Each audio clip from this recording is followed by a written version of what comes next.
So ఇవన్నీ they turn out to be a positive vibe to you because అన్నీ ఈజీగా అలా వెళ్ళిపోయినాయి కాబట్టి.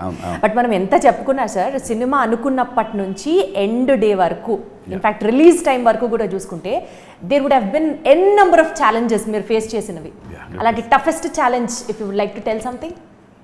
ఒకటి water, because we don't know how to shoot on the water. అచ్చా. అంటే రియల్ సముద్రం మీదకి వెళ్ళి ఒరిజినల్ లొకేషన్లో షూట్ చేయడం కష్టం సముద్రం మీద ఎప్పుడు. We don't know how the sea will be. So మేము సొంతంగా సముద్రం క్రియేట్ చేసుకొని, వాటర్ క్రియేట్ చేసుకొని ఇండోర్స్లో వేవ్స్ క్రియేట్ చేయాలి. అమ్మ బాబోయ్. And waves should be consistent. అది టక్కున ఒకళ్ళు మర్చిపోయి కొంచెం అనీవన్గా కొడితే ఒక సైడు వేవ్స్ వస్తే ఒక side waves Rao. That's water consistency maintain చేయడం చాలా tough.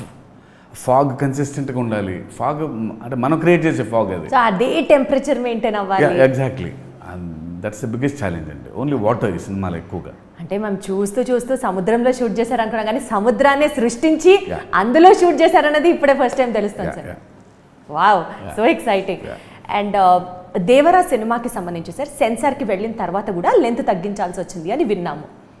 No it's not about the length. యాక్చువల్గా ఏంటంటే సినిమాకి ముందు కొన్ని కార్డ్స్ వేస్తాం, thanks cards, logos, smoking cards, ఇవన్నీ.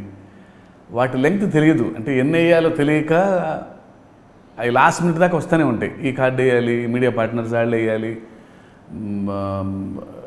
సమ్ అదర్ ఆబ్లిగేషన్స్ ఉంటాయి ప్రొడ్యూసర్స్కి.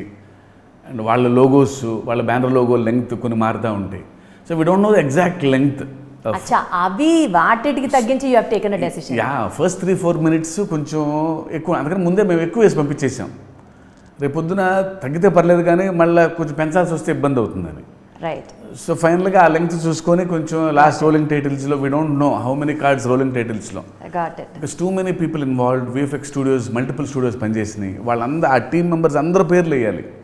సో ఎన్ని రాబోతున్నాయో తెలియదు, ఎంత లెంగ్త్ అవసరమో తెలియదు. సో అందాజుగా ఒకటి క్రియేట్ చేసుకొని తర్వాత కొంచెం తగ్గింది.